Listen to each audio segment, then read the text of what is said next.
welcome to Miss Smart Muses. Welcome to Smart Muses, where we have a pub crawl.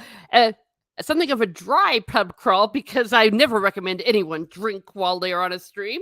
But always, always good to be here and starting this new series. Uh, Today we are beginning our first pub at Lady Gravemaster's. Hello, Lady Gravemaster. Hello, how are you doing, Miss Martin? Oh, I am doing fantastic. And Lady Gravemaster chose for us to meet in a fictional pub, completely fictional, called Loch Lager. Mhm. And credit where credit's due, Steve came up with the name. It's like a Celtic kind of pub. What made you choose this pub? Well, I just really liked the aesthetic of it. I enjoyed it gave very strong D&D vibes and just like that classic fantastic uh mythological feel. Like we've got a bard who's an elf, we've got a human who is clearly either a paladin or a soldier. We've got the ranger or the rove or the thief, off on the side there, and we've got the wizard, and I can't tell. I'm trying to figure out who the one with the cards would be. I still haven't quite pinned him, but it seemed like if I were to envision a fantasy pub or, build my own pub, I would envision it to be something like this, where it's still cozy and warm and bright, but it's also homey and, just has that little sense of comforting and mystery behind it. Oh, well, there we go. And speaking of warm, cozy, and comforting, we have in the chat several people. Corey Cochran, hello. Thank you for being here. Chris Santh, always good to see my cousin, Another Flower. Jacob Mm. Ironside, hello. He's going to be taking us to his pub tomorrow evening. Steve Kenobi is here. Hello, Rosie and Gravy. I do hope both of you are doing perfectly splendid today. Well, Thank you. apparently, Lady Chris Ann says Lady G has calmed down since earlier. So you a little bit happier now that you've calmed down? I I witnessed the debacle that was the live action remake of The Little Mermaid, and I cannot express enough how much you should not go see it. But we won't get into that. I have calmed down significantly because we're going to talk about something that I actually love and respect, and it's something that I really hope to one day be. Oh, yes. Most excellent. And we have Soul So, Assassin. Looks like a good pub to get a drink and pick up a wench or two. Well, doesn't it though? it does, doesn't it? Get yourself a nice glass of ale.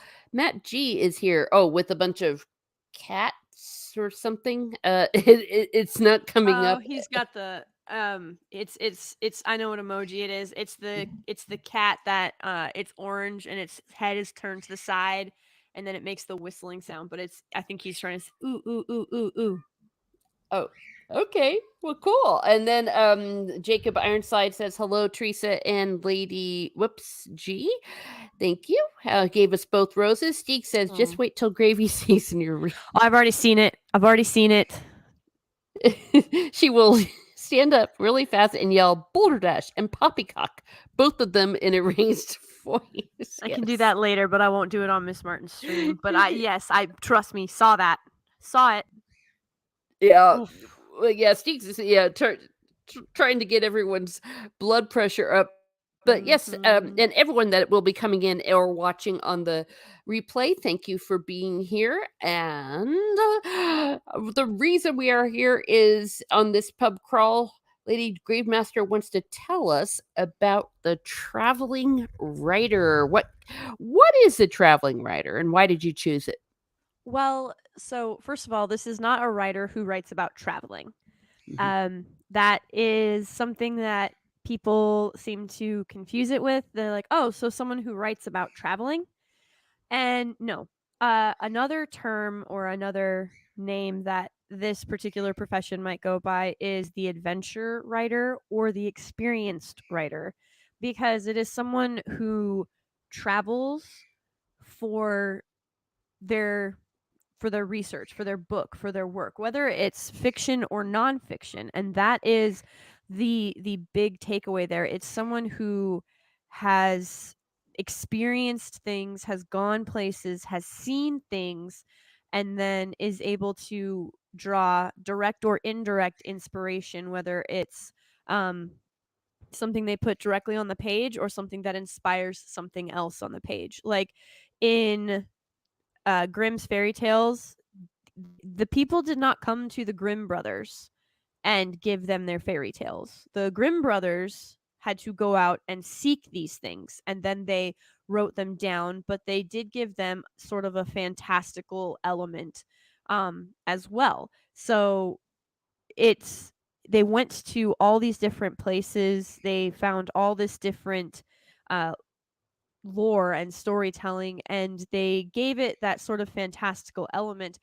And the word grim is actually derived from their name. Like their stories were so grim that the word grim came into existence as we know it today because of their fairy tales.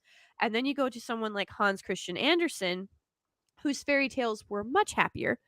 Um, but he didn't sit down and send out, advertisements and say, I am trying to collect all of the lore in the country, or I'm trying to collect all of the stories, or because they didn't call them fairy tales just yet, but all of the fables that you tell your children, or all of the stories that get passed down.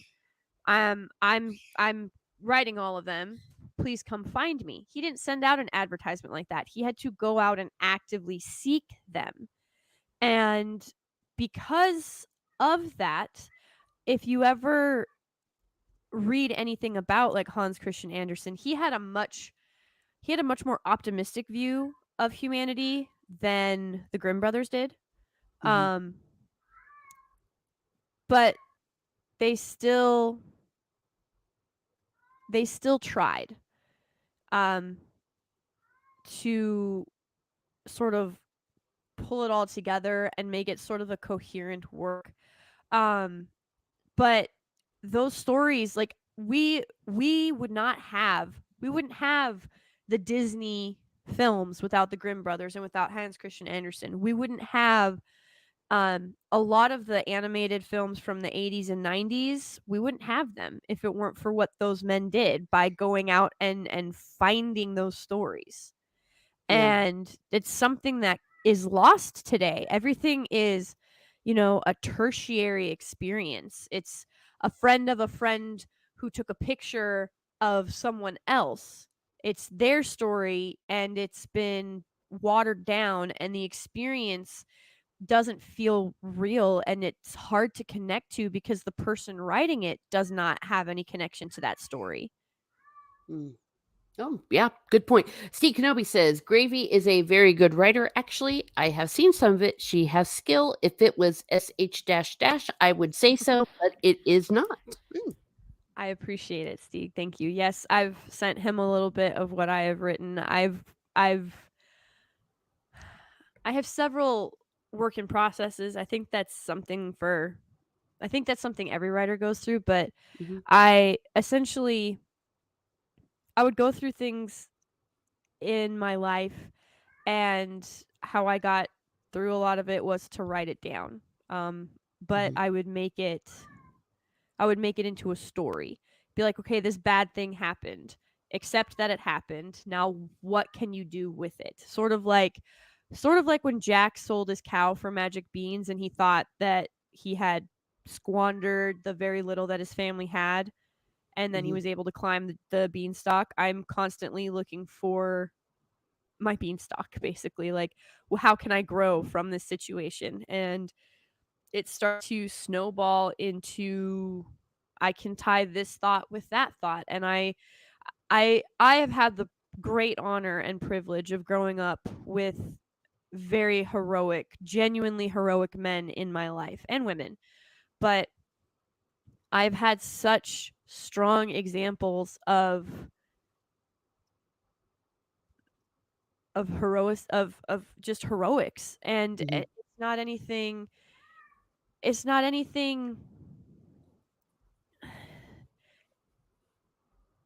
it's not anything they were ordered to do. I'll lay down in a Mhm. league. It's not anything they were ordered to do. It's not anything that, they were obligated to do necessarily, but Yeah. it's something that they took upon themselves and were able to show just how great men can be. My grandfather is one of the greatest men that I've ever known, and I will respect him until my dying day. And if I am so fortunate as to be called home to the pearly gates, I will respect him for eternity. Mm. He has been through a lot, he has seen a lot. And when he would tell me stories, they were almost tangible, what he would tell me. It wasn't until after I went through, my own service, in the armed forces that he opened up a lot more because I was able to understand and appreciate it a lot more. And I think that is the big thing and why Tolkien was so adamant about not having allegory in his stories, because allegory is only going to apply to people who empathize and people who understand exactly what you went through. Um and but applicability is something that no matter who you are or what you go through, it's something you can understand. And that is, the human condition, the human spirit, and our highs and our lows. And that's why, you know, when you read The Hobbit or The Lord of the Rings or The Silmarillion or any of his other incredible works, The Children of Turin, it speaks to you on a different level because no matter who you are, you can read those stories and something in them will resonate with your soul. Mhm. And he, as a man, the reason that fellowship and the bonds of fellowship were so important to him was because of what he suffered and experienced when he was in the trenches, in literal trench warfare. And it's hard to explain that sort of devotion and that sort of love to people who've never experienced it. And that's why I think, these shippers who demand that Sam and Frodo have a romantic relationship, or Legolas and Aragorn, or Gimli and Legolas, or whatever way you want to, Aragorn and Boromir, whatever the cuts and ships and whatever they call themselves, it's because they fundamentally misunderstand what it is like to love someone that much, but not feel the urge to Bed have that them. romantically. You know what I mean? Yeah, Yeah, bed yeah, them. they don't It understand. People understand love only as love, and I think it's a horrible thing that in English we only have the word love. Well, in other languages, particularly mm, what I think about it about with Greek, that you have what agape, you've got oh my gosh, I forgot what the 3 are, but you know what I mean, eros, that there's yes. romantic love, there's filial love, brotherly love, familial love, that it's not just one thing. Mhm. And it's cuz it's cuz Eros is Eros the romantic? See, now I got to think. Yes, yes, like Yeah. erotic, yes. Yeah, so Eros is like intimate romantic love. Philia is family or brotherly love, so that would be the fellowship, right? And then the other one is agape, and it's like you I don't know, like Yeah, it's so hard to put into altruism? words. Is that a good synonym for it? Altruism? I don't know if that's the best one for agape, but that's the best thing I can think of. Yeah, maybe like Um something for the fellow man and yeah. yeah, Um the greater good. and so it's just that struggle and that earnestness and that undying love for each other. I mean, here's the thing. I know for a fact that I could pick up the phone and call any of my Marine Corps brothers or sisters and a couple of Air Force ones and Army ones that I've met along the way, and I know they'd be here in a second. Like, all I'd have to Hmm. do is pick up the phone and say I need you. And they wouldn't ask me why. They wouldn't ask me, are you sure? Like, do you really need, like, I can't just drop everything for you right now. If I picked up the phone and I was like, I need you, they would be here as fast as they could. Hmm. And it's likewise for me. I would go to them as fast as I could. Like, I would move heaven and earth for them. And it's not because I want to slide into the sheets with them. It's not because I have any type of romantic anything with them. It's because I love them as family, and I have just an undying respect, and I cherish them. That's Yes. probably the best word for it. I cherish them. And what we experienced together is not something that's easily put into words. And I think that's why, especially in the books, I mean, don't get me wrong, Viggo Mortensen and Sean Bean did with Boromir's death scene still just rips my soul to shreds. it's Yes. it's it's they did fantastic. But in the book, oh man, the way that Tolkien wrote it, Hmm. it was I have lived it, and I was just blown away by the fact that it was it was so real. It was so tangible. And everybody's like, "Oh, it's a fantasy. It doesn't matter. It's not important." But when when you go through it and you have that appreciation of it, it's all that more real. Hmm. And but that wasn't allegory for anything. That was something that just happened to apply to my life. Yeah. And so because of what he had been through and how it shaped him as a man and a soldier and a writer and a historian,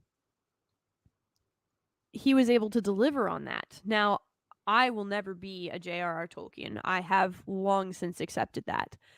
But what he has left behind, the legacy to strive for, and just the beauty of his words, I could not ask for anything better. Yeah. So, Oh, well, there's a reason why he's the author of the century. mhm. It's he, just unbelievable. I love the Tom Shippey. He, every time I want to defend Tolkien and what he did, I'm like, this guy wrote a whole book on it. He did it much better than I did. Just read the book. Read the book. And when you talk about the traveling writer, it did just occur to me because you said that it can also be nonfiction. And some of Yeah. my work, my published work, has been the the study that I did in Ireland, particularly about the fairies, and I turned it into a video essay on Mm. my website. I it's from when I actually was in Ireland back in 2011, I think. I went to all the fairy forts and I was collecting the stories and I talked to people and picked up some of the works, and you're just hanging out there. I always tell people, you may not believe in fairies in America, but you set one foot into West Cork, you will believe, and you will not mess with the fairies.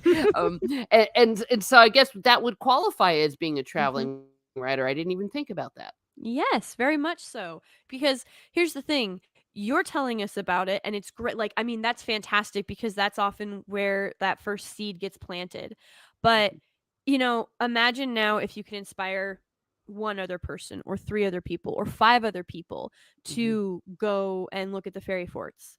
And then their retellings inspire another five people each.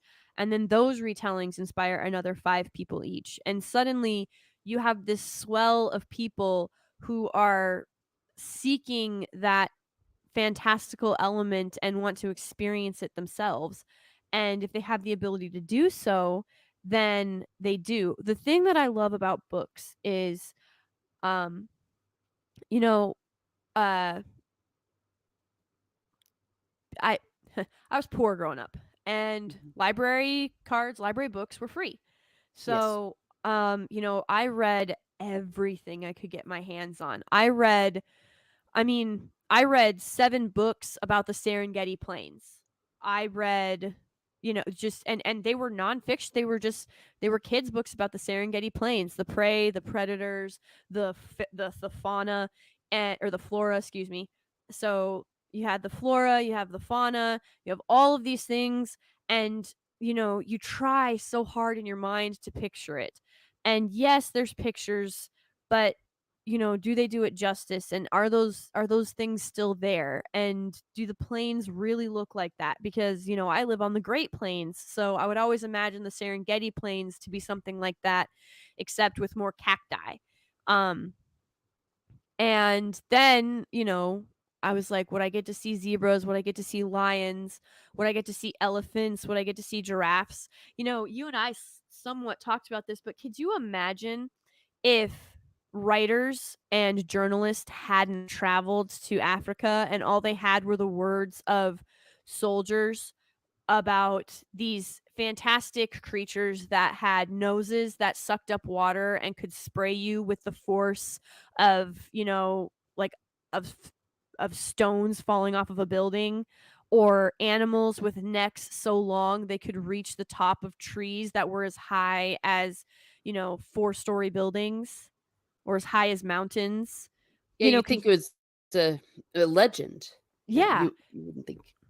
and cuz you have to think, if you're in America or Great Britain or France or Germany, like, you know, one of the most interesting things when you read about the Crusades, is how the Crusaders, specifically in the First Crusade, were just awestruck. Like, they actually stopped their charge because the Persians came riding in on these great beasts with tusks of pearlescent white that they swore were like blades from heaven. And they were talking Mm. about the tusks of the elephants. And Yeah, so when you read about that, like, you're trying to imagine a creature that has a nose that's as long as 3 men, that has these what appear to be swords in its mouth, that are attached to it, and they've been so polished that it even looks like they could be, blades from heaven. And to recognize that that is actually an animal that God created had to throw them for a freaking loop. I mean, yeah, really. Could you imagine just I mean, people don't seem to understand, but 200 years ago, the idea of an elephant or a giraffe, like, those were considered exotic and strange beasts. They weren't things you would look at a zoo at all. mm-mm. And like, the rhinoceros gave more credence to the unicorn myths. So you have a narwhal, which is a whale that has a spiraled horn. You have elephants that have tusks, and you have a rhinoceros which has anywhere from 1 to 3 horns on its head. And so all this did was give more credence to dragons, to unicorns, to um, you know, Loch Ness monster, all of these Mm. other if these incredible exotic creatures could exist, then why couldn't dragons? Why couldn't unicorns? Why couldn't fairies? Yeah, And and it's just, to be sitting there and to have witnessed some of these incredible creations. Of course you're going to want to write about it. Of course you're going to want to sketch it. Of course you're going to want to, as soon as it was possible, take photographs of it, or take video of it. And I think, especially today, because we have supercomputers in our pockets, I think it is we take it for granted. Because at Yes. any given moment we can just, give me a picture of a unicorn. Give me a picture of a kelpie, which for anybody that doesn't know is like a half horse, half water dragon um type deal. And what it would do is it would lure people in with its innocent looking top horse figure, and then it would pull you under and devour you. So Wow. usually Yeah. not a very nice creature. Yeah. um but show me a picture of a werewolf, show me the picture of a great white wolf, show me a timber wolf. It's literally at our fingertips, and I think we've taken for granted exactly what it means No, I to. completely agree with you. I remember mentioning to a family member that even though the young people that are now grown up in our lives have seen concentration camps or pictures of Auschwitz, Mhm. I feel like they haven't gotten it. And I'm like, we need to get them over. We need them to visit and stand where a concentration camp was. I know it's not quite the Mhm. same as a thing, but an exotic animal, but it's the same thing. There is nothing like being present there, something that a photo that nothing else will be able to convey. But also being in these places, it opens up your imagination as well. Absolutely. Mhm. Absolutely. I mean, just going to a different region from where you live at different points of the year can be inspiring. I have done a lot of traversing and hiking, and still one of the most beautiful places I've ever seen is Glacier National Park in Montana. It's it's so beautiful, and it's so pristine, and it's serene. And you know, I a whole flurry of writing came out of my soul after I first hiked there. And it's impossible to look on that kind of beauty and just not be utterly speechless and just awestruck. Is this the It's one that you're talking about here? yeah, Mhm. yep. Okay. That's one of them. There's a lot of lakes up there, thankfully. But it's um I that one is particularly, that's Grinnell Lake, and it's one of my first successful hikes. I was 11 when I first hiked that trail with my dad, and I just remember we finally got to the top, and I was so tired, and I was so hungry, and I was sore. Oh my god, I was sore. Everything hurt. My feet hurt, my back hurt, my neck hurt, my arms hurt. And we got to the top, and all of that melted away. It just melted away. You can't I This picture does not do justice to what was No. there. It was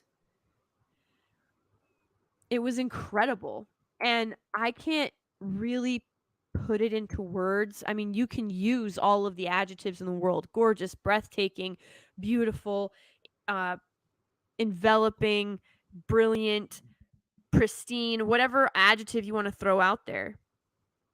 But no adjective can compare to actually being there. And I have never breathed cleaner air in my life. I Mm. mean, ever. I've never ever breathed cleaner air. I've been a lot of places. And it's so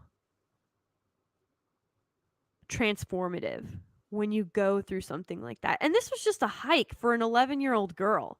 Yes. And it was able to just transport me into so much bliss. And and then you have authors like this, who they get to the top of their trek, and they're getting to enjoy that. I mean, can you imagine standing up on the top of that? You can see the reflection of the mountain in the lake from where he's standing. Mhm. And now your challenge is to try and put that on paper and do justice to it. Yeah. It's insane to think about, but also it's exciting and it's exhilarating, and it pushes you to want to do better, and it forces you to really think about, what is it that I want to do? What is it that I want to share? Because, whether you want to call them the traveling writer, the traveling author, the adventure writer, the experienced writer, I whatever whatever title you give to them, it it's still it's still not enough, because what they are able to do to be able to transform that scenery, that setting into an experience on paper, so that a girl who can only travel with her library through library books can experience it. I mean, that is incredible. That's magic. That's art. That's passion. And I always tell people, I was able to travel to the center of the earth, the bottom of the ocean, into to the farthest reaches of the galaxies. I was able to traverse different worlds. I was able to meet kings and queens, princes and knights and villains and sorceresses and enchantresses.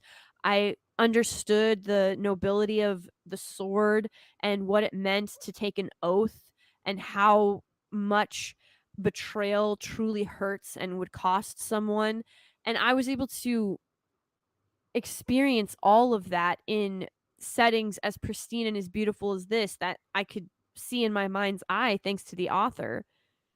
And I could do that all from my bedroom, because that's the only way I could afford to do so at the time.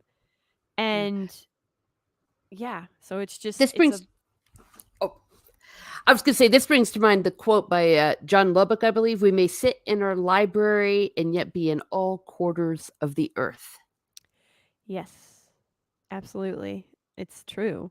I mean, I really do wish people would not take their phones, their supercomputers in their pockets for granted as much as they do. I think what you would probably first hear if, you know, the internet or if social media ever went down would be, "Oh my gosh, like I can't check my updates, I can't check my Snap, I can't my like how are people gonna know what I'm doing?" Like there would be this really narcissistic breakdown first. Oh, But yeah. then I hope at least, the realization that it would essentially be like, if we woke up tomorrow and the internet was just gone. First of all, this conversation wouldn't be happening. No. Um it couldn't happen again. And but if the internet was gone, it would essentially be like the library at Alexandria burning down again. And because at that point in time, that library held what they believed to be as much knowledge as mankind possesses or possessed at the time in one central location. We're talking weapons forging, armor techniques, armor strategy, battle techniques, battle strategy, different language translation, what crops grow where, what plants are poisonous, which animals are poisonous, what fruits are safe to eat, what wine causes drowsiness, what wine causes, erotic fantasies, like just all of this like down to things like what I mean, just common everyday things like, here's the flower of the nation. Here's the queen's favorite flower. Here's the pharaoh's favorite flower. And it was just insane to think that that was gone in one fire. Yeah. I the historian in me just can't hardly bear that. I Though know. Chrysanth points out, if all the internet went down, people might finally look up and see the wonder of the world around them. Yeah, that's the other part that might be good about. because the internet brings out the worst in people too. That is true. But people would have no choice because you can't it's now you can no longer look at like a crawling vine and be like, is that poison ivy or is it just a vine? Is it poison oak or is it just a vine? You know, and now you can't just look that up. That like that's what when people say, why do I need to learn this? Like I can just Google it. First of Hmm. all, I hate that phrase. But Oh yeah. also you can't just Google everything. Like your imagination will do more than any AI ever could. You just have to challenge it. I remember before the internet too, Yeah. Brian McCann. I do too. And Yes.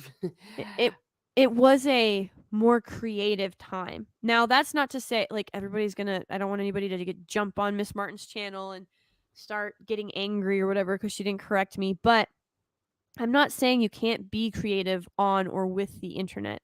I am No. saying that prior to the internet, humans were more creative because we had to be. Yes. You couldn't just perfect example. Your car is making a squealy noise. Okay, well then you have to get it to the mechanic or you have to know someone who is a gearhead to help you because you can't just, go to YouTube and look up squealy noises. My car is making a high-pitched squealy noise, right? And then you watch and then you get 700 videos on what it could possibly be or how to diagnose your car in 3 easy steps or do these two things to determine whether or not this is it. I mean, I know how to use a card catalog. My younger sister does Yes. not. My Yeah, younger I remember that. I remember that's what you had to do if you wanted to look something up. You had to drive your rear end to Yep. the library, go through a card catalog, find the book, and if it was there, then you have to look in the back and then try to find that as well. And it couldn't be oh, I know it's like you couldn't just be like, "Oh, well, yeah, um I've got a phrase from the book that I really like." In the phrase they say, you know, "'Tis better to have uh loved and lost than to have never loved at all." Like you could probably walk in and the librarian would probably know what you're talking about. But if you Yes. walked in and "Hey, the book I'm looking for, I don't remember the title, I don't remember the author's name, but I do know that in the book she says that I will crush you in front of my father's enemies." There's no way that like that's in hundreds of books. Are you talking Yes. about a female protagonist or a female villain, a male protagonist or a male villain? Are you talking about, when they say father, are they talking about the Holy Father or are they talking about their, earthly father? Like, who are they talking about? So you couldn't just walk in with a phrase from the book and expect the librarian to know it all because there's literally depending on your library, there could be hundreds of thousands of books in that Library of Congress. Ain't no way that librarian knows all of it. And I Yes. pity the librarians that had to digitize their card catalog in the Yeah. Library of Congress. Well, you could never take out the human part of it. And Mm-mm. speaking of the human, you sent me this picture. What do you want to tell me about this person? So, interestingly enough, this is from an article and it's authors and their typewriters. And this one in particular, she was talking about how um when she would sit at the window and it would hit her it would hit the key like the keys of the typewriter just so and it would sort of give her like this light of inspiration. So she'd like press on a key and then she'd press it again and she'd press it again and then all of a sudden she would start typing. And um she had said something to the effect of how she's she's been able to travel the world and she hopes to do that with um with her books for other people. Hmm. And I just thought that that was a really beautiful story because I mean, that's the type of inspiration and that's the kind of passion you would hope an author has. That they're not that they're going for some kind of award or accolade or for the riches. You know what I mean? Yes. And I always say, people, the new Oscar rules, I don't know if you've seen them, Oh, but ridiculous. yes. So all they've done is basically put a clamp on creativity because you have to check those boxes first in order to get an Oscar. But for me, the way that I view it is, if what I tweeted this out too, if the reason that you got into filmmaking or into the film industry is because you're chasing a golden idol, maybe you're in the wrong industry and you joined it for the wrong reasons. Yeah. Because the thing is, yes, you want to be able to shout those accolades, but especially of late, award shows don't really mean much anymore. They No. really don't. They haven't And met anything for 20, 30 years, in my yeah. opinion. And there have been people so deserving of awards that have been shunned and shunted and, you know, ignored, that it should not be what defines you. Just because you're not an Oscar winning or, Emmy winning or whatever the case may be, writer or producer or director or film. I know that that's a big draw because it gives you it adds more value to the name. Um but in reality, if you're loving what you do, that golden idol should not matter. And so I think what people should do is not follow the Oscar guidelines. If it's going to erode your story to the point that it is no longer recognizable, or if it is in any way going to be a false a false signal of representation or virtue, don't do it. Yeah. And I know that's easy for me to say since I have no films or, that I need to produce or try and find funding for. But I mean, here's the thing: in the Renaissance, artists and authors and performers, they found patrons. They found wealthy patrons. You can do that again. You just have to try and find someone with a penchant for it. Kind of like, it'd be great if there was more Queen Elizabeth the First in regards to art. She did a lot of stuff I Yeah. don't agree I with. was about to say, in regards to art, that's the only thing. Yes. In regards to art, the rest I'm of very everything else, yes. yeah. We don't like So her at Miss Martin Muses.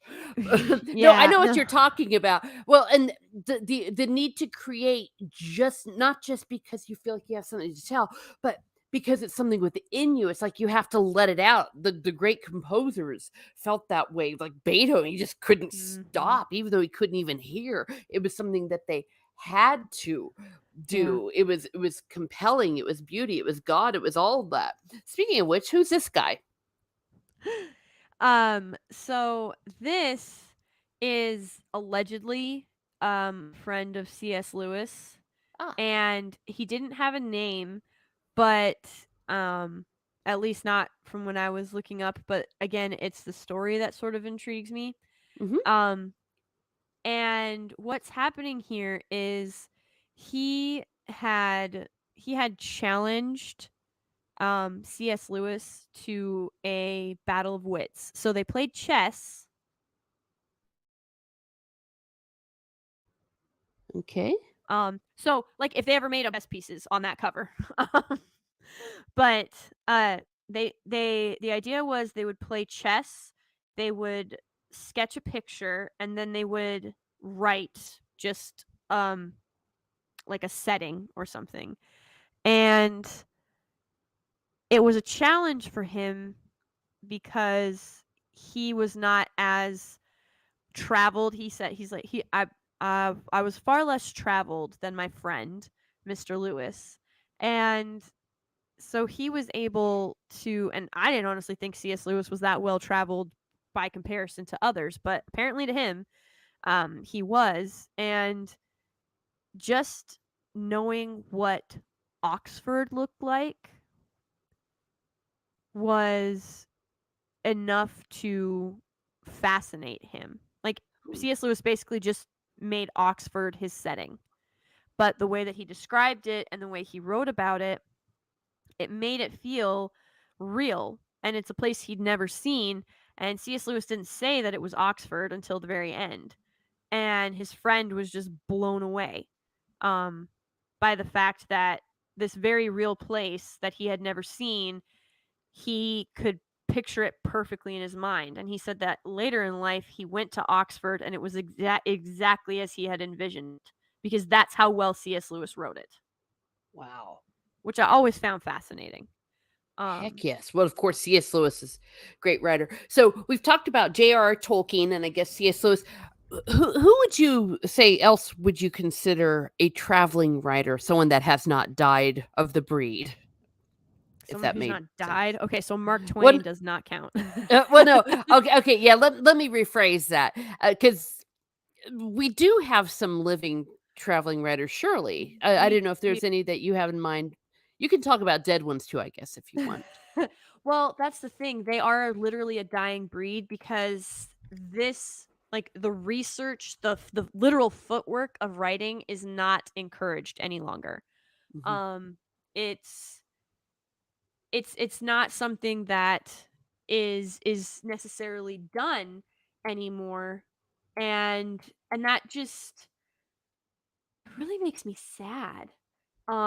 Because it's something, I mean, the most recent authoress that I can think of that I would qualify as that would be Sarah Douglas. She recently passed away within the last 10 years or so.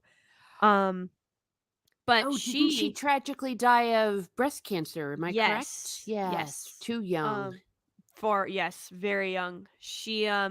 She was from Australia, and she she traveled all over. I mean, if you guys have never read Sarah Douglas's books, I cannot recommend them any higher.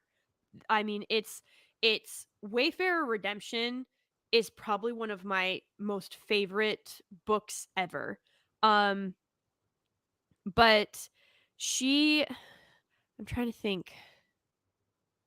20, she has got to have like probably at least I think 15 if not 20 titles under her belt. And but she traveled all over, and so when she describes some of this scenery, a lot of it was because she traveled to all these places in Asia and Europe and Africa and the American continents, and that's very apparent in her writing. um but I think so what you're sharing right there, that is a photo of World War One, of the trenches. And what what I simultaneously love and hate about this photo is it shows accurately what trench warfare is. If you watch films like Wonder Woman, when she shows up and they're in the trenches and she crosses no man's land, the trench is very wide, it's very symmetrical, it's very square. Mm, That was not the case. no, This was the trenches were narrow, they were muddy. Trench foot was a thing because they would get so flooded because there was poor drainage and the trenches were not very wide. So you would end up standing shoulder to shoulder for hours in the same spot and your feet would just soak and they would rot. And it's it is impossible. It's impossible to just sort of like the concentration camps. The horror that happened in those trenches, it's not tangible no. through words. It's really not. And this picture, it gets close because that is an accurate portrait. Like basically, in Wonder Woman, she climbs up a ladder. A benefit of being that was a benefit of being an officer. If you were an infantryman, you see how there's that ledge in front of them that he's Yes. resting, that's what you stepped up on. You literally climbed up mud to get out of the trenches. And the reason it's called no man's land is because oftentimes by the time you were able to crest the hill, you were shot dead because you always had to go over head first. And it was horrific conditions. And but when you read about trench warfare, even in fantasy books that talk about trenching and putting in pikes to like surprise the horses or oil so that they can light it on fire, those are pretty common fantasy tropes in a lot of heavy fantasy battle scenes. Um, it never looks like this. They're always perfect. They're always symmetrical. They're. I mean, even in Rings of Power, Eh, which I can't believe I'm bringing that up, but even in Rings of Power, the trenches that the orcs had dug were monolithic. Like, of all the faults of that series, that one is one you can't just realistically overlook a giant scar in the landscape like that. And then to use it as fortification for your army, it was inaccurate at best. yeah. And so whenever you see trench warfare, there's always still grass. It's always felt relatively green unless something is blowing up and then you see dirt flying, but it's it's much cleaner than it actually was. It's much more spacious, it's much wider, and it's only because of, you know, authors and the few photos that we have that we can start to get a glimpse of what trench warfare was actually like. Yeah. I Um was able to travel to see some remains of trenches. I saw some in Belgium on a school mhm. tour, actually, when I was 13 years old, and it really made an impression on me. You're right. It was miserable. It was gross. Mhm. And I got to go to Verdun, which was, I don't Oh, believe that, but when there's nothing like going and sitting on a battlefield and seeing it, yeah. the scope and the horror. That's a really good point. Steve points out here that Terry Brooks is a traveling writer, Yes. travels all over for inspiration. The Word and Void trilogy is a result of this. Yes, he would be an excellent one. Like I was trying to think. I was like, man, I know there's another one, but Sarah Douglas was she always is the one that pops to mind whenever I say traveling author. Because she went everywhere. But yes, Terry Brooks is also he would also for sure absolutely you're right, Stieg. Mhm. How If about I had Agatha Christie? Because she wrote, yes. yes, because Yes. she was on the She Orient Express. Yes, she went on the Orient Express. She specifically, I would call her a landmark traveler because in Agatha Christie novels, there's very specific landmarks and she gets all the details right. So like the pyramids at Giza, the Orient Express, the Nile, she gets those details right because she actually went. This isn't someone who read an Agatha Christie novel. It's not like Agatha Christie read a novel and then was like, "Oh, I really like how they described this river. I'm going to make a whole novel surrounding it." Or I really like how they described this train and, the track that it follows. I'm going to write a book about it. In order to write and if that is the thing, that's why we don't have and I'm sure Steve will agree, but that is the reason why we do not have mystery novels like the caliber of Agatha Christie or Sir Arthur Conan Doyle anymore. We don't have Sherlock Holmes anymore because they don't put themselves in those positions. If that makes sense. Like, No, you're right. And I was just thinking Murder in Mesopotamia, and that's another thing, another place she mhm, went. And I have not written a book. Rather, let me rephrase that. I'm not a fiction writer, I'm a nonfiction writer, but mhm. one if I were to ever want to do, say, Jack the Ripper, I went on one of those Jack the Ripper tours. My Yeah. sister dragged me on it back when I was in college. Um, and I went to the pub where Jack the Ripper was said to have hung out. It's still the same pub, it's still the same area, and walking those streets, walking those areas, if I wanted to write a horror about Jack the Ripper, it is still stuck in my brain. Yes. Absolutely. And like that's the thing about murder mystery novels is or you know horror like that. You truly most humans are not depraved enough to come up with those types of settings and those type of scenarios spontaneously. And what I mean by that is they can't just reach into the recesses of their mind and pull out something dreary or dark like that, like terrifying like that. But if you walk it and you hear it and you learn about it and you put yourself in that place, then you can write about it quite accurately. And with murder mystery, I mean, how are you going to explain how to break out of a jail cell if you don't go to one? Now, I'm not saying get arrested, but Sir Arthur Conan Doyle there is a um there's a whole short about how Sherlock Holmes breaks out of a locked jail cell and how he's able to maneuver it and how he's able to do it, and that um there were multiple ways that he could have broken out of that jail cell. But this was the way he decided to go with it. Well, you're not going to know that those things are possible unless you actually visit a cell. That's why like prison break scenes that happen now, they feel really cheap or forced, or they are dependent on stupid guards, essentially. Yeah. Like lackadaisical guards. Like it's one man with 40 cameras in front of him and he's fallen asleep with a jelly donut on his chest. Okay, and that's just luck. That's not the prisoner made this observation at some point in time. It's that they just got lucky. Like most prison breaks nowadays are they got lucky and they walked right out the front door, or there just happened to be a broken window or a a sewage line that everybody else forgot about, and you were able to utilize that. You don't get um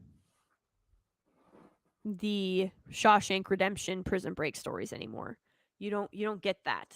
No. Where it was piece by piece and he would smuggle it out in his in and pour it out down his pant leg throughout the day in yards so that nobody would notice the accumulation of dirt. And he spent years doing it. Now prison breaks are all bangy and showy and flashy, and they only took them, 30 seconds to come up with. Yeah. And Because they're not traveling, they suck. Mhm. It just took me. That's absolutely completely makes sense. Um, the I'm thinking about what you said about Arthur Conan Doyle, and I'm trying to think who else would qualify Oh, for murder as a mystery? well, traveling writer.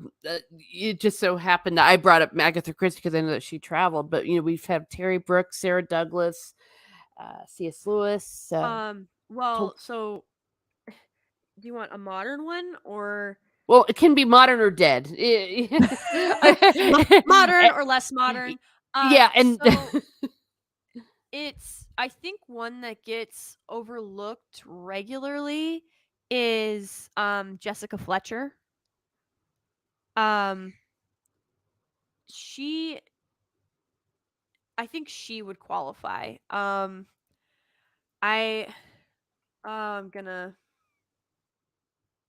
hold on. I want to make sure. Yeah, Jessica Fletcher. Okay, I'm not misremembering. She was a fantastic actress. Um, but more than that, she's a fictional detective see, from I was Murder about She ready to say Wrote. she's not real. Yeah. And the thing is that the she's the one from she's the detective in Murder She Wrote. And Angela Lansbury plays her. But Angela Lansbury, I don't know if she's not technically an author, but she actually like traveled. If you ever like watch interviews with her when she talks about it, um she she talks about how she traveled cuz she did write novels. Like Angela Lansbury was very well accomplished. And um I'm trying to think. How old is Murder She Wrote? That was in the 80s.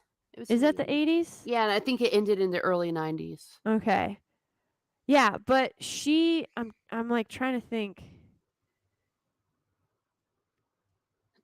How did she Sorry, I'm like now trying to recall. But like Murder That's She all right. Wrote comes to mind cuz Oh, sorry, what?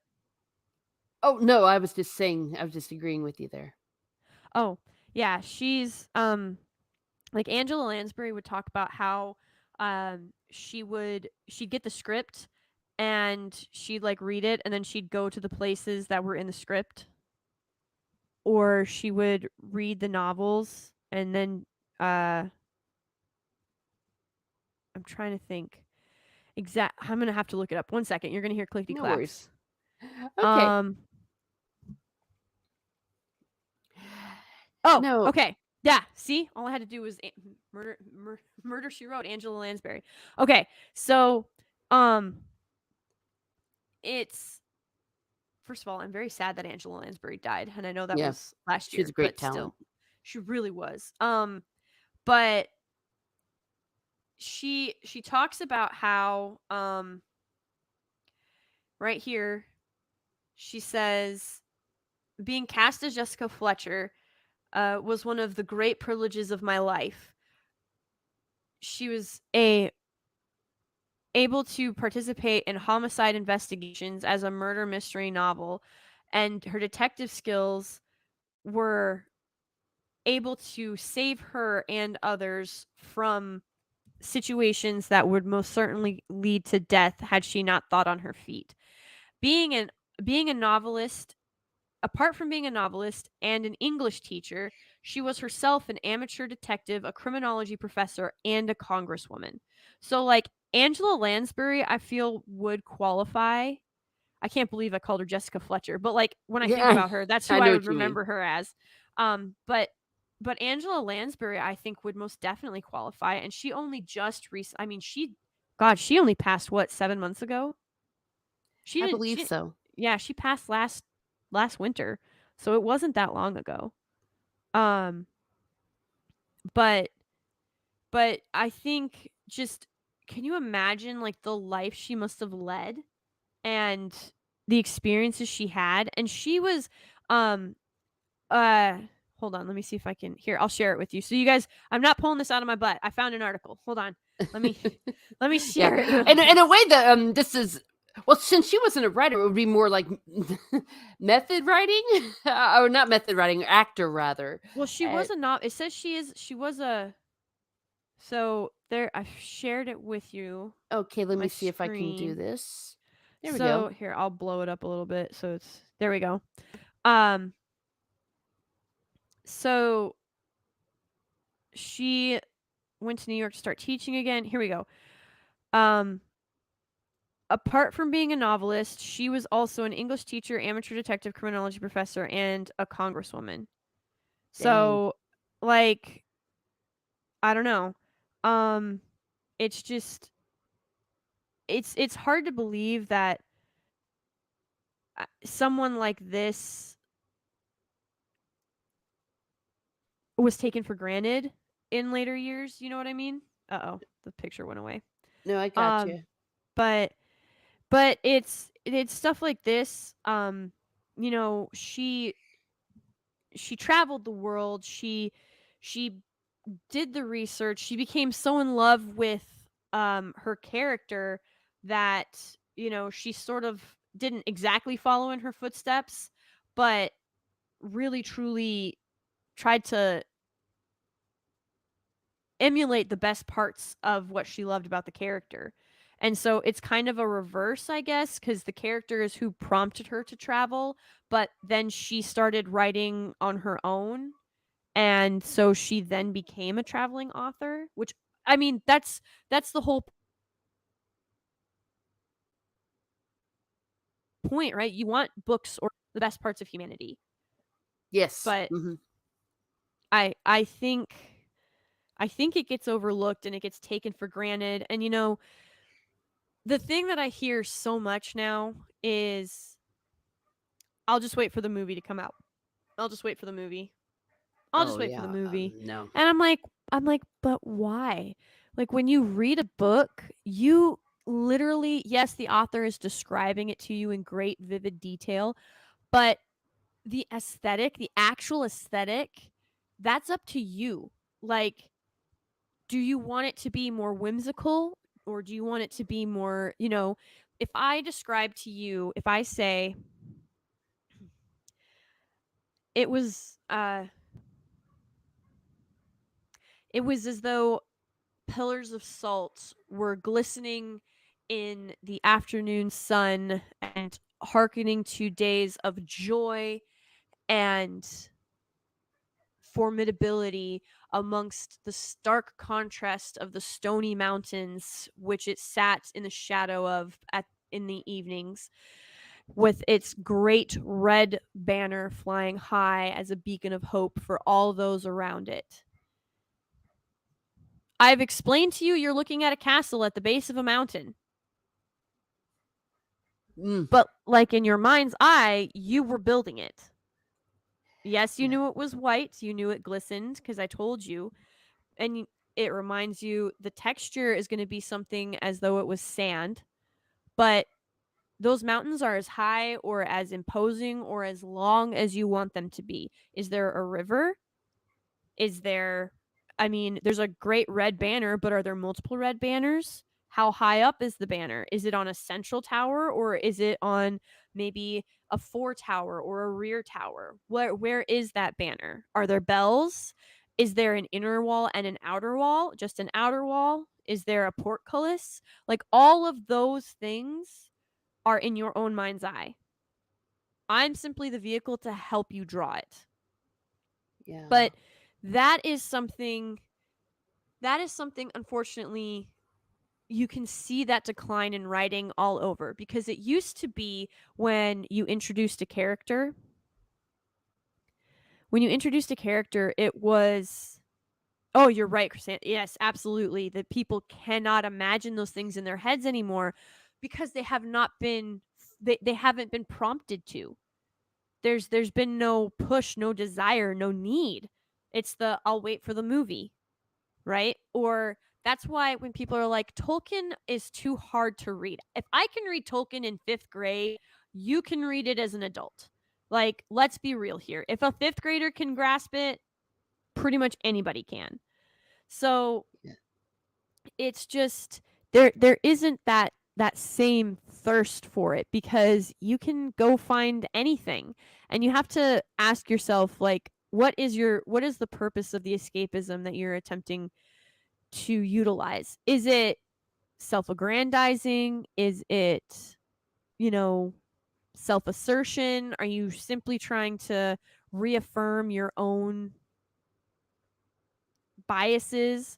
Or are you truly looking for a way to escape from this world and want to come back and absolutely destroy the things that make you need to escape it badly? I stole that from Dan Bask, by the way. But Oh. um he made a good point about, it's great that you love escapism, but you know, if you truly need to escape, you need to escape into something that makes you want to destroy whatever it is you're trying to escape from. And I was like, that's actually really, really poignant and right on target. Um, Yeah. Well, because and oh, go ahead. psychologically, it Mhm. does it better. I have been encouraged to read a book, like, when I wake up in the morning, like, read a chapter of my Raymond Feist, which I'm reading right now, that psychologically, it also helps you as well. Mhm. And m Absolutely. yeah, that it's that part of your brain, and maybe that's the problem, and this leads me to maybe my final prompt here. You say it's a dying breed. Is there anything we can do about it? Like how to encourage to bring back the traveling writer? Yes and no. Um, it's something that some people have to want. Like, you have to want to be a traveling writer. And maybe that isn't your intention. Maybe you just want to travel to see things, to experience things, to have a little bit of stories of your own to share with your own kids or your family. or your loved one, whoever maybe you want to, whatever companion you want to take with you, so you could have that sort of shared experience. But when it comes down to it, the only thing that is going to save the traveling writer is if authors choose to walk that path, because it has never been easier. It has never been easier to be exceptional. It has never been easier. Um, if you simply spent 2 weeks, 14 days, you guys, just going around a 100-mile radius and spending a day in a town or at a brook or in a park or something like that, just one day, 14 days in a row, and you came back and you used it as character inspiration, as setting inspiration, as,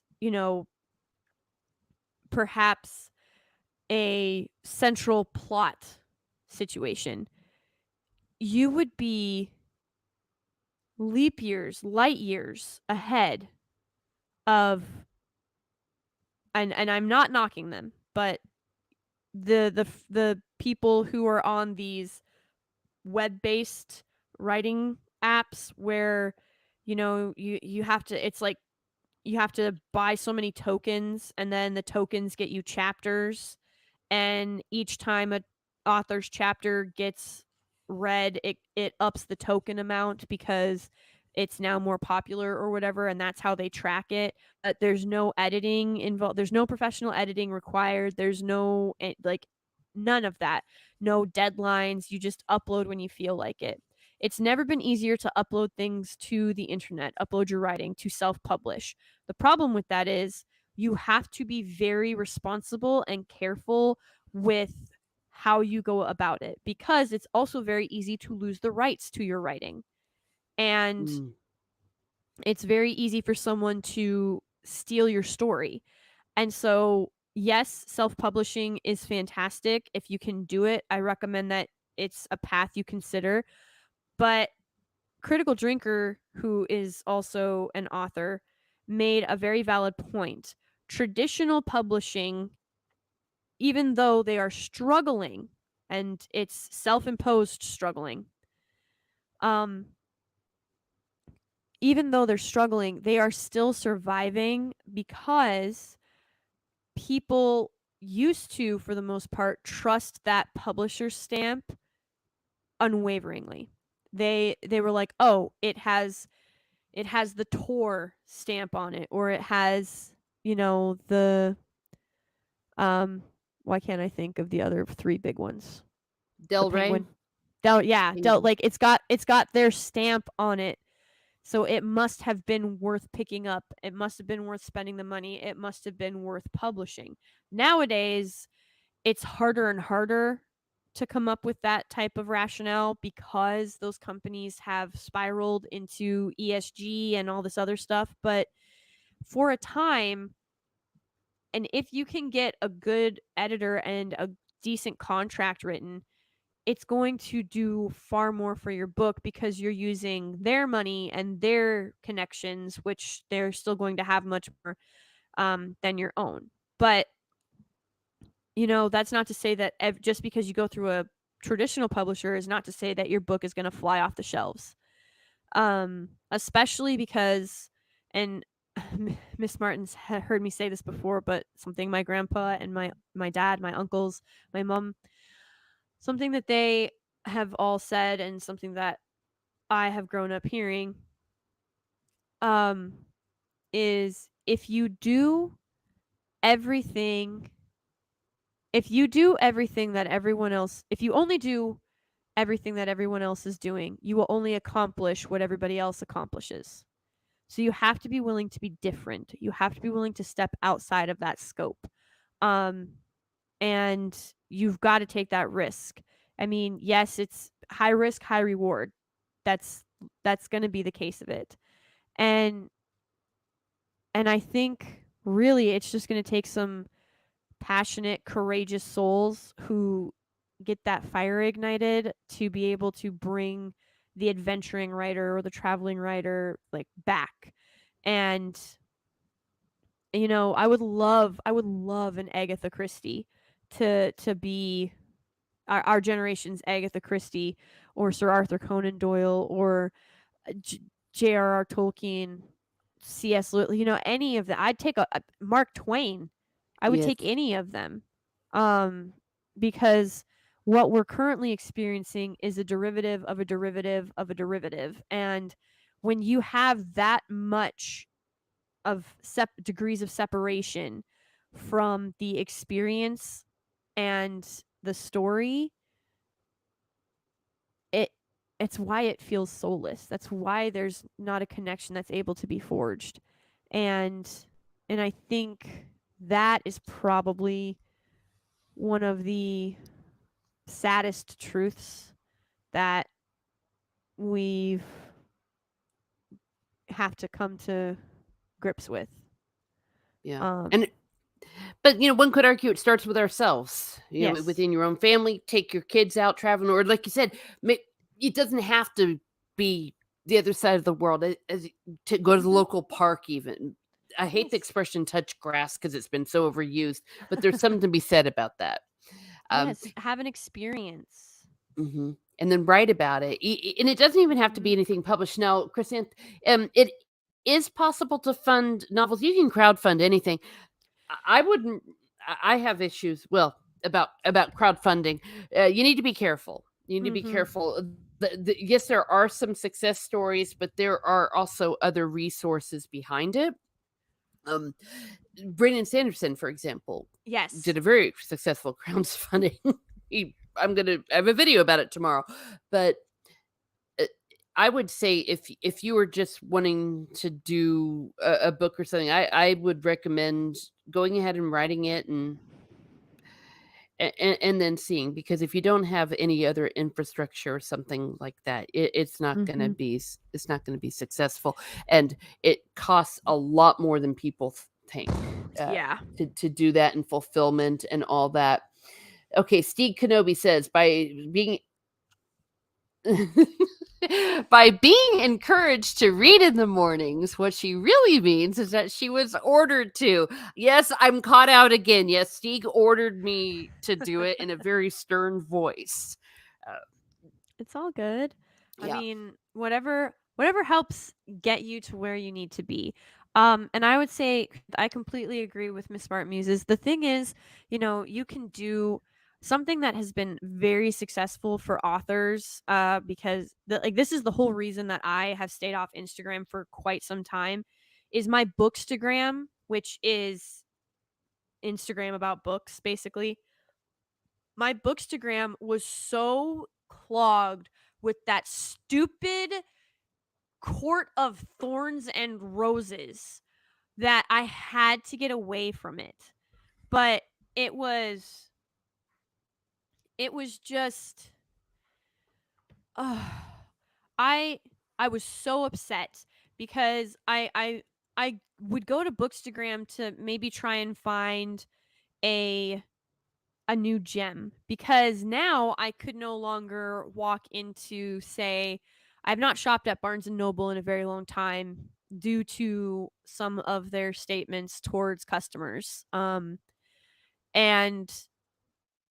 I also, their books are very expensive. But it used to be that I would walk in and I would get a manga and I would get one new book, and I would sit there and I would read for, you know, 25 minutes, and if the story was engaging enough, I would roll with it. So it was my Bookstagram, was to walk into Barnes and Noble and just pick something up off the shelf that I thought the title sounded intriguing or the inside cover sounded intriguing, and I would start to read it. That is how I found a lot of different books. That's how I found the Green Rider series, which I know you can, Steeg. Mhm. I'm broke though, so don't. Um, but I that's how I found the Green Rider series, which I'm a huge fan of, up till about book 5. Like, it was meant to be a trilogy and you could tell, and now she's just sort of been trying to milk it for what it's worth, or for whatever she can. But that's how I came along across, hey Wookie Fever, it's how I came across a lot of different books that I ended up falling in love with. Um Me and too. manga. And and I missed that. And Bookstagram offered that, but it offered it in sort of this very in this in a way that really spoke to my fantasy loving soul, because you'd get different, like, one of the popular ones is the aesthetic of your book. And so you'd get a little bit of music with it, and you'd get these like cut scenes with some of the dialogue from the book, and it would sound really intriguing. And then I would go read it and I'd be like, this is not good. And it turned into Smutstagram, because all those books were so heavy on the smut and very light on the fantasy.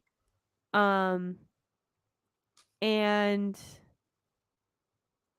it was Yeah. it Yeah. yeah, like that sigh of like, that's the best I can come up with, because Yeah. the disappointment in modern writing and the standard and the bar that is set is just grotesque and disenchanting. Oh, and I understand. But if it's what you said earlier, maybe if we could encourage one person to do a traveling writer, you never know. Even with your little people, it's like, oh, let's go to a lake and Yeah. whatever. Oh yeah. I've had little kids draw me, tell me the funniest stories they make up based on some of those things, and Mhm. and that's where it starts. But we are coming sort of starting to wind down, and like inside the actor studio, this is also a Stieg idea, so I have to give credit where credit's due. I have a D20 right now, Lady Gravemaster, with 20 questions, and we're going to roll 7 times, Okay. and you're going to and answer these as quickly as you can, and they can be, I've designed these to be as naughty or as rated G as you wish, because we will have a variety of people in our pub. And yes, Steve, I hear you. All right, so let's start with the first roll. Roll 7. We have Lady Gravemaster. If you could have dinner with one famous person, who would it be with and why? This one's easy. I would have it with Eve, the first woman, so that I could ask her exactly what she was thinking, or what her mindset was when she believed the devil over God. Wow. Okay, and I'm assuming it wouldn't be apples you'd be eating. No apples. No, I'm thinking we're probably gonna have steak. Steak. Okay, steak with Eve. All right. Yep. Dawn of time. Dawn of time. We have what is your favorite movie and why? Oh no. If I had to choose one movie to watch for the rest of my life, oh,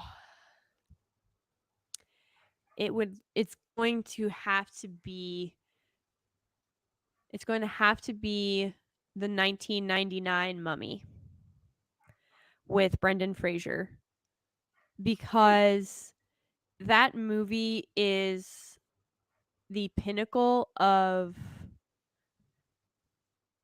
good versus evil, hero, you know, just even in the movie, one of Brendan Fraser's lines is, you know, kill the bad guy, rescue the damsel in distress, save the world. And I feel like it's such an underrated movie, but it's something I never get tired of. It has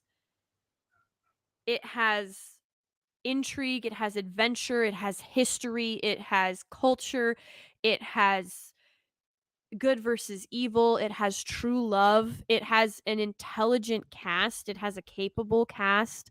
It's historically it's relatively accurate. Um and it's just a pleasure to watch every time. every time. So it would have to be the 1999 The Mummy. Okay. Well, you heard it here first. And yes, Rookie Forever, thank you. I do encourage people to also participate in the chat. Why not? We we we we love that here at Miss Martin Muses. Number 3. Wow. Tell me something on your bucket list. Something on my bucket list. Okay. I would no Stieg, not High Road to China. Though that's a great one too.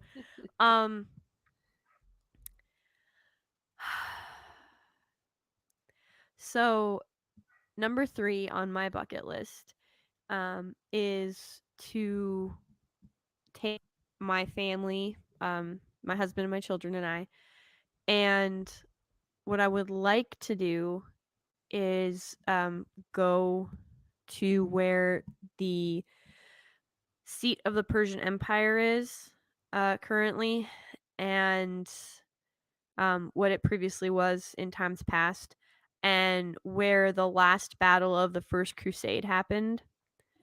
And I would like to see if any of those monuments, specifically a chapel that supposedly withstood that battle, I would like to see if it's still standing. Dang. Wow. I love these. These have gotten really deep. All right. Wow. Oh, we've already done that one. Okay, let's see. 16. Oh, what is the title of the current chapter in your life? The title of the current chapter in my life.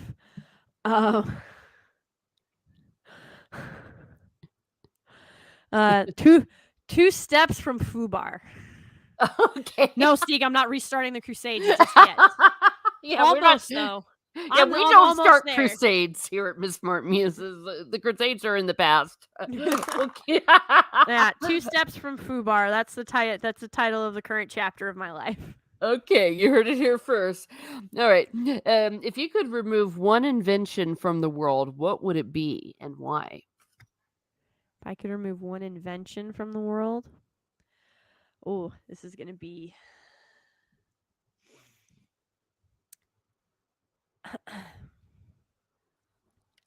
I would remove. Oh, this is gonna be a toss-up between those two. This is something I've actually thought about quite a lot, but if I could only have one of them.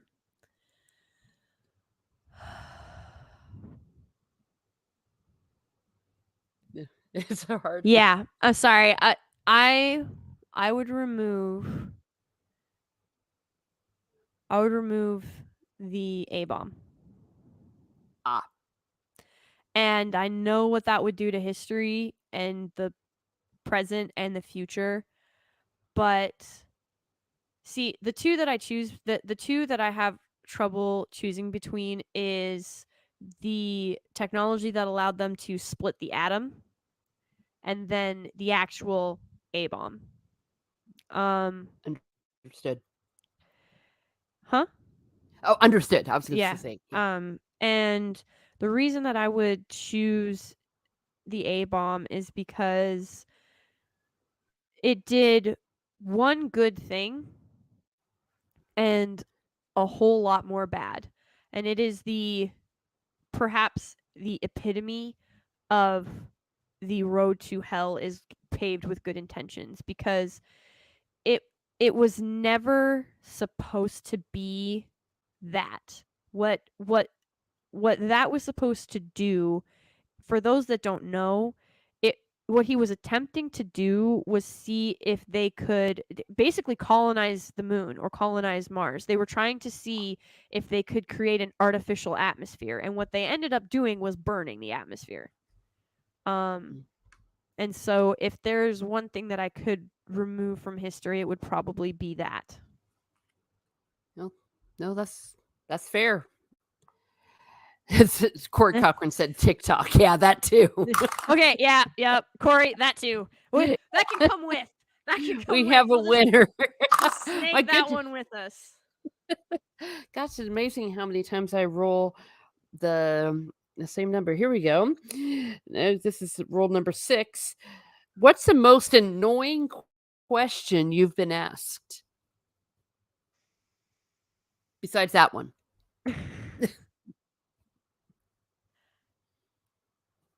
Um, like ever in my life?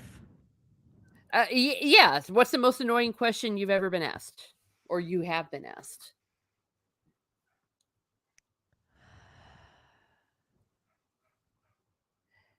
Probably because I get it the most is how many people I've killed. Oh, I was in the Marines, so that's not as strange of a question as that probably seems. So anybody that doesn't yeah. know my background, I was in the Marine Corps, and so almost immediately following the like, oh, you were in the service? What branch? The Air Force? No, I was in the Marine Corps. Oh, how many people did you kill? Oh my gosh. And I can't and believe someone asked you that. oh my gosh, you should ask MVP, you should ask Max sometime. I guarantee you he gets that question too.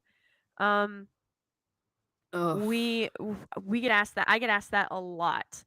Um wow. and I don't know if it's just out of morbid curiosity or because I'm the first Marine they've ever met and the only other experience they have is what they see in Hollywood. Um but yeah, like I the second it's not annoying, but the second most asked question I get is like the first one is always like how many people have you killed, and then the second one is aren't you Catholic? How can you be a Marine and be Catholic? Oh, for crying And out loud. I did not drive a truck, Riker.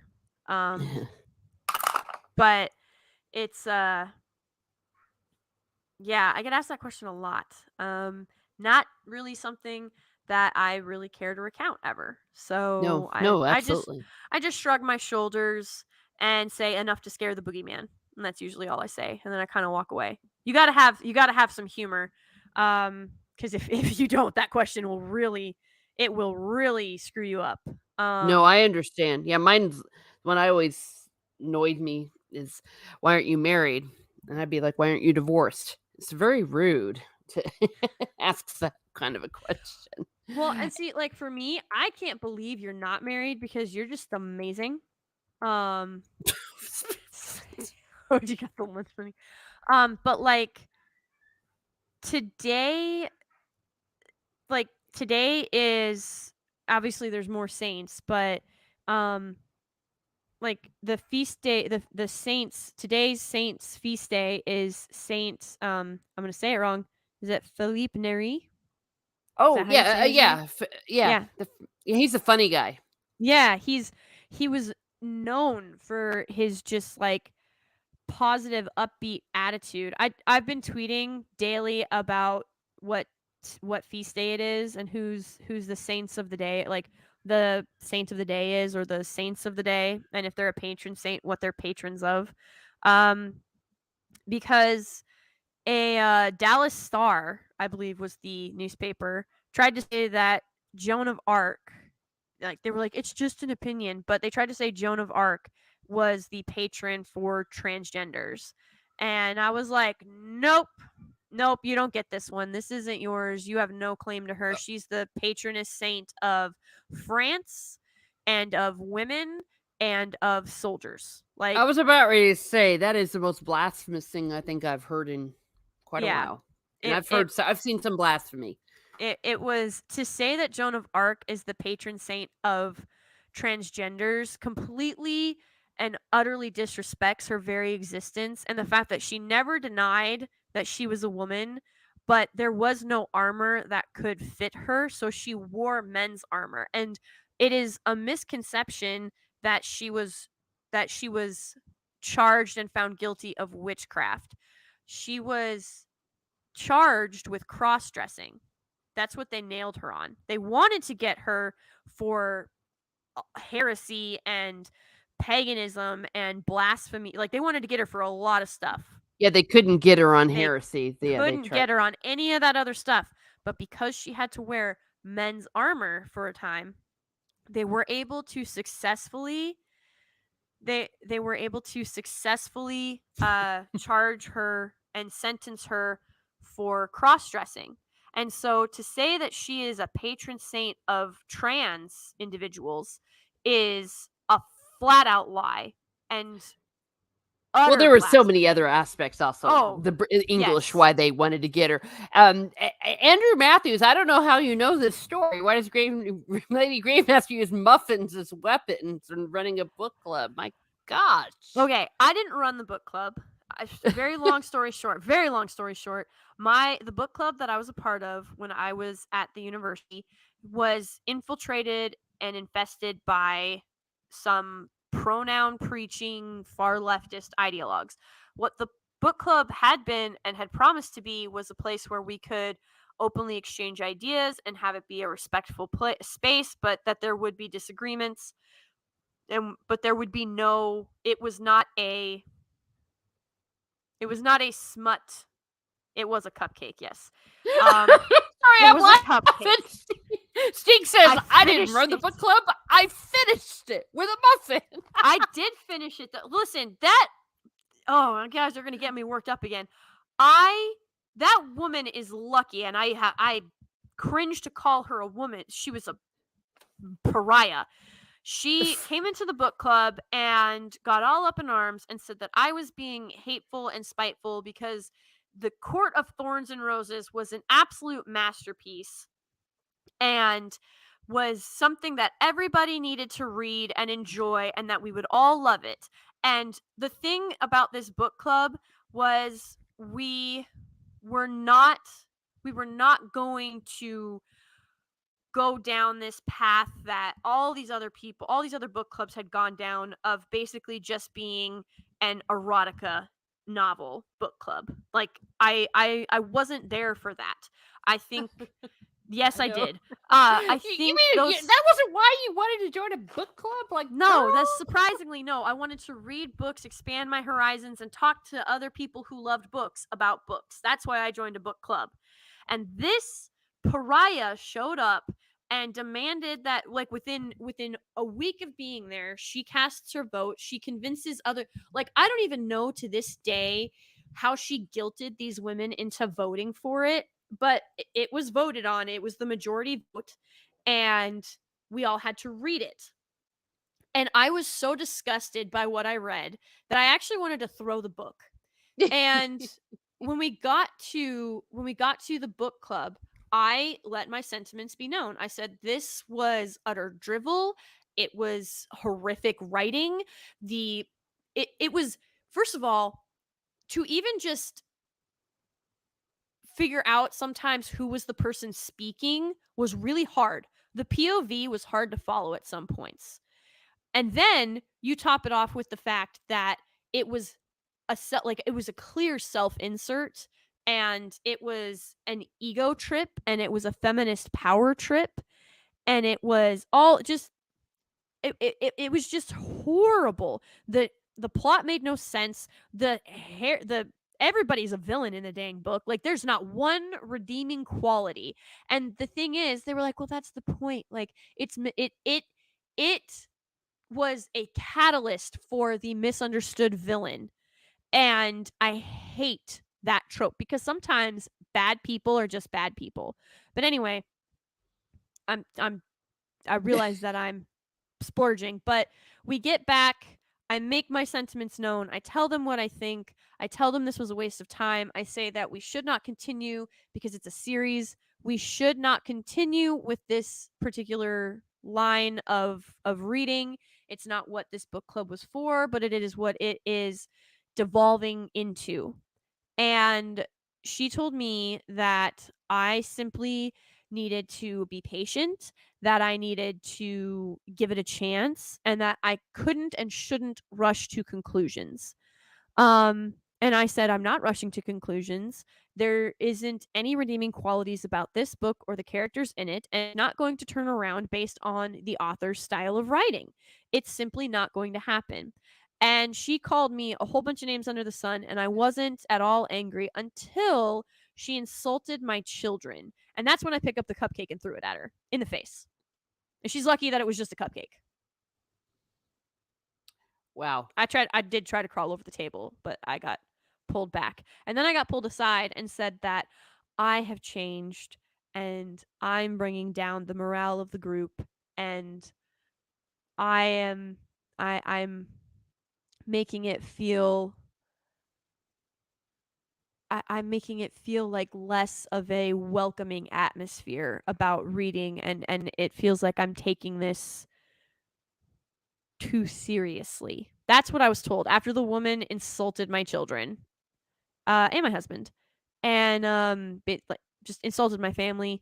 Like, you say whatever you want about me, but you don't get to talk about my No. kids, whom you've never met, you've never seen, you know nothing about. You just happened to guess that I'm a happily married mother, and that I'm raising children. I make no secret that I'm married and that I have children and that I'm blessed to be both wife and mother.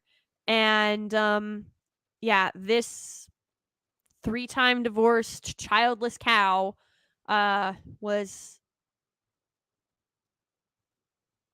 oof. Yeah. No, Yeah. I mean, I love the chat is cupcake fight, all sorts of stuff. Yes, it Yeah. was a day, but I got kicked out of the book club, and then the book club died shortly after, Ha! like died shortly after that. Especially, like, the crazy part is a bunch of those ladies were like, "Oh, like we didn't really like the book either. We thought it was like we really didn't think it was that good. It made us uncomfortable, the stuff that they had in it. There was a lot of smut, but like we just, we don't want to say that because here's the thing, the blue-haired psycho was a friend of the individual in charge of the book club. Of course. And so obviously I was the bad guy, and obviously nobody else wanted to speak out because they didn't want to become the leper of the group.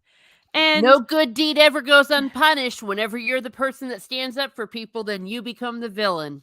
yep, ain't that the truth? But that was fine because I was gonna, like, if the vote had been, I already told everybody, I was like, look, if we vote to continue this series, I'm quitting the book club.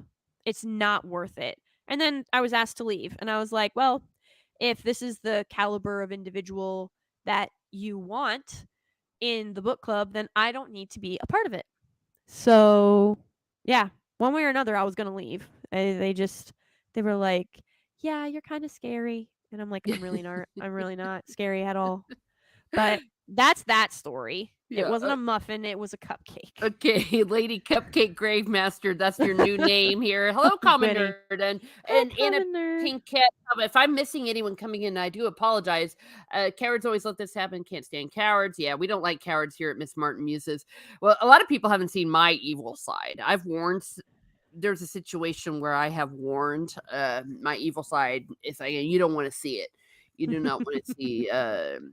You don't want to see me that like that. Yeah, Derek Gregory, hello. You should have her move out of the Hi. club. And Steve Should've. Kenobi says, yeah, stood up for people enough times, those people eventually make you the scapegoat. True story. Yes, I was kind of thinking about that, but it's all story of my life. Gosh, well, having been a teacher, yeah, it's always your fault. And if you stand up against something that's wrong, everyone's like, oh yeah, we agree with you, but we're glad you took the fall for this. Yeah, like we're not willing to stand next to you so that you don't fall, but we're going to quietly stand back and tell you how proud of you we are for saying what we're all thinking but are too scared to admit it's what we think. Precisely. Andrew Matthews, does a cupcake have an automatic selector and a muffin is just semi-auto?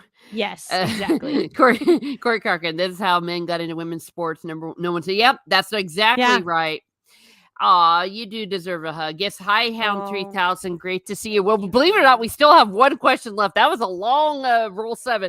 But we have... what was the question even? I forget. Oh, I don't the most annoying Yeah, the most annoying question. That Yeah. spiraled, didn't it? Yeah, but that's okay. Like I said, this is at the end. The Rule 7 is kind of like the free for all in our book club. We can let things go, but we do need to have this is the last one. If you, Lady Gravemaster, could travel back in time, when would you go to and why? I would go to when Luther was nailing his petitions on the door of the church, and I would not let him do it. And again, I know I'm forcefully changing history, and you run into the loop of consequence where if you stop him from hanging it on the door, then you stop your purpose for going back in time. But um that depends on if you believe time is linear or if time is looped. And if you believe that time is linear, then you could go back in time with a motivation. Like you could just go back in time to that point in time and stop something from happening. And then all you loop, then yes, you destroy the purpose of why you went back in time. But then you would eventually like the timeline would reloop itself or self-correct as it were. No, I wouldn't throw a cupcake at him because cupcakes didn't exist yet. But I would Yeah. throw a very stale loaf of bread at his head, and mostly because it isn't so much it's not so much Martin Luther that I have a problem with.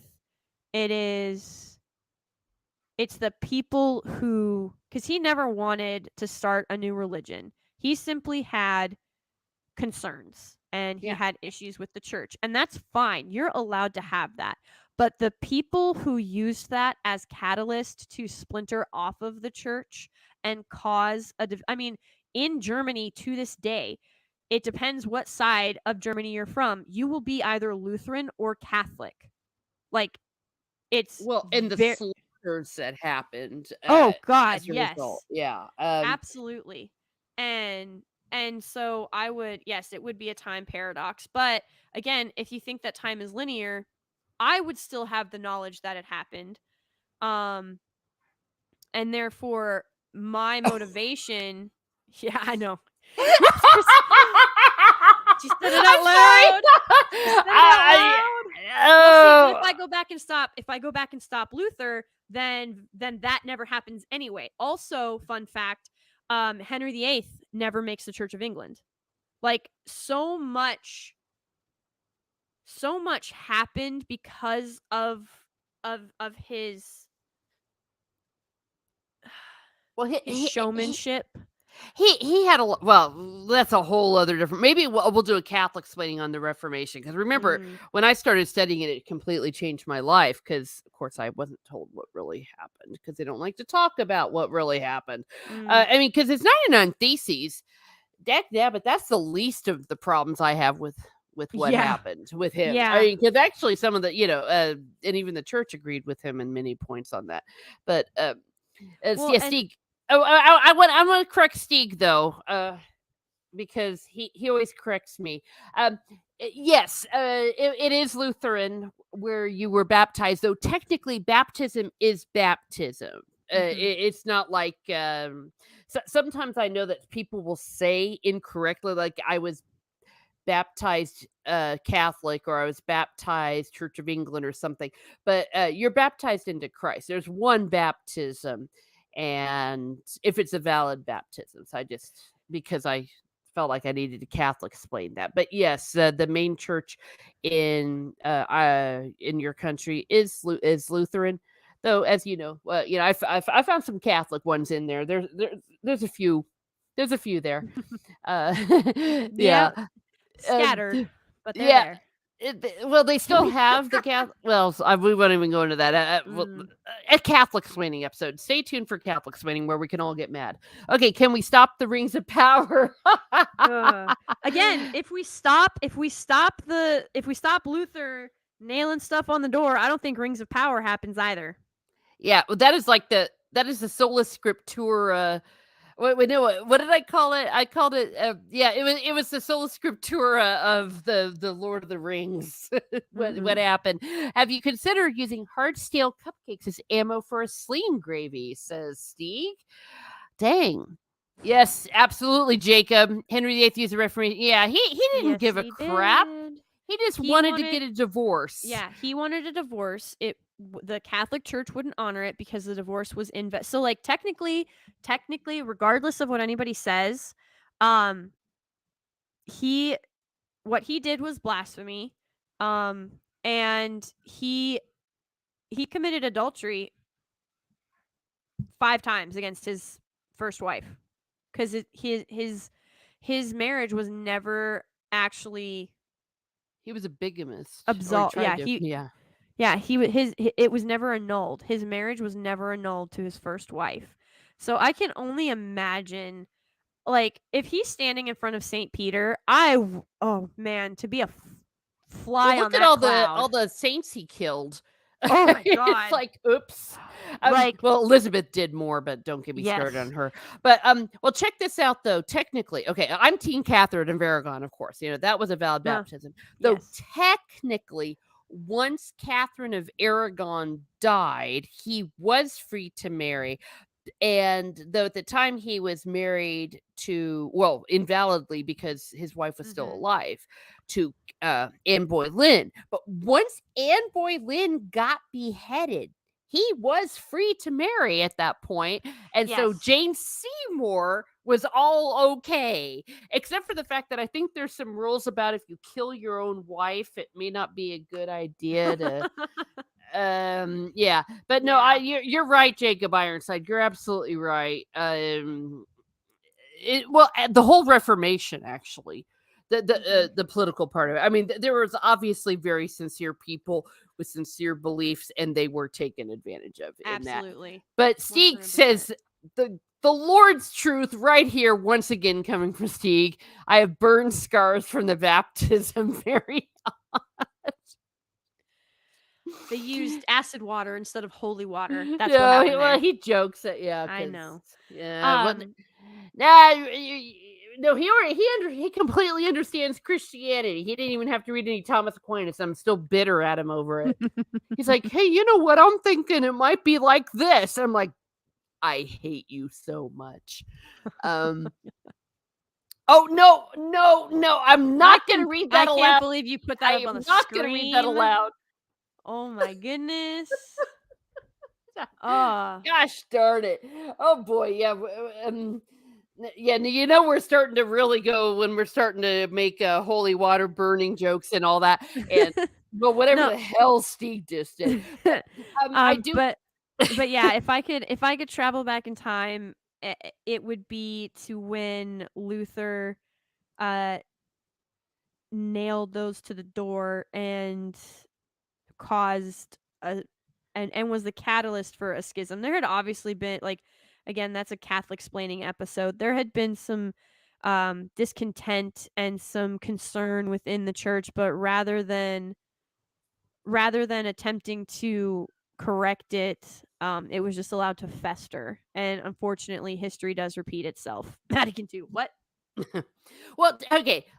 There's nothing wrong with Vatican II. It's what they did with Vatican II, because when you actually read the documents, it's not really that bad. Even the reform of the liturgy, it wasn't supposed to be what they ended up doing. But I digress. Yeah. On that one. Well, here's the whole thing. There was a Catholic Reformation, because that was to get rid of the corruptions in the church, but it wasn't to like invent a whole new religion. But Corey Crockett, it's hard to pick one person to stop in history. So many that have a big change on how things play out for more mod times. I think IP Morgan, as it changes so much. Yes, here's Stieg rubbing it in. I figured it all out before falling asleep right night. Thought about the Bible before sleep. Teresa was bitter about it. Darn right I am. Yeah. Steve, what happens when you use the wrong kind of water for baptism? Need a Vietnam War too. It was opening. Oh my gosh, Stieg. Go. Nobody needs a repeat of Vietnam. Yeah, though we're probably gonna get one. Yeah. Well, though technically Steve is our representative Luth well source nah, no, we're not gonna go into denominational issues. Well, hey, I spent most of my life, I won't say the denomination in case that might accidentally dox me, but I yeah, I was a Not Protestant most Catholic was the it was denomination. not Catholic. Yeah, yeah, well, because for reasons it might cause a doxing. But it's first 20 years of my life I was a Protestant, and it was a great upbringing, a great tradition, great, I don't have anything bad to say about Protestantism today. So when we're talking about Luther, I just want to throw this out here and some of the stuff in the Reformation. We're not talking about sincerely held beliefs of people today. It was a very political thing and all sorts of other stuff. And I think that sometimes people try to project their good feelings about what they experience in their churches on the past, including us. We're guilty of that sometimes too. Vietnam is already a sequel to the Malian emergency. Okay, well, we're gonna go ahead Guys, and you're treading in some very thready political waters right now. I'm gonna let you know, and that's not Miss Martin's jam. At least not on this. Not this Oh, time. okay. I'm not entirely sure what's going on, but I'm gonna because I was my thinking was going elsewhere. Um, yeah. Oh, I see. Oh my gosh, what the? Okay, never mind. All right. So, this is our first pub crawl, and as you can see, things can get a little wild toward the end. And this was all without alcohol because this is a dry pub crawl for several reasons, but tomorrow night is going to be our second one. We're going to go to our second pub with Jacob Ironside, if I haven't scared him off.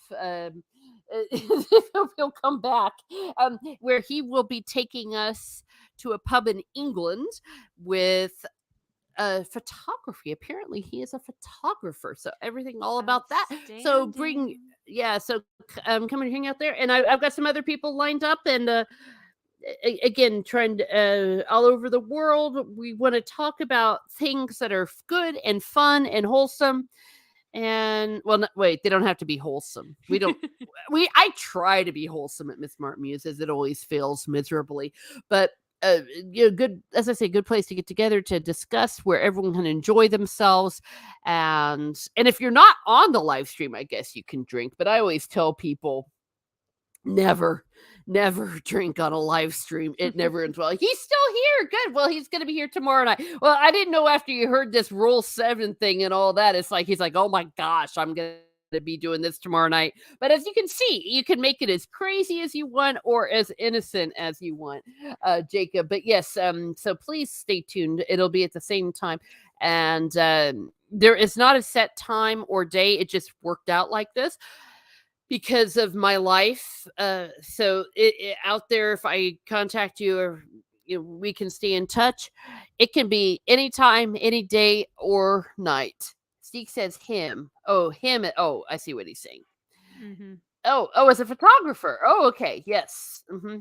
People are laughing. I'm not sure what we're laughing about because a good one. Oh, gotcha.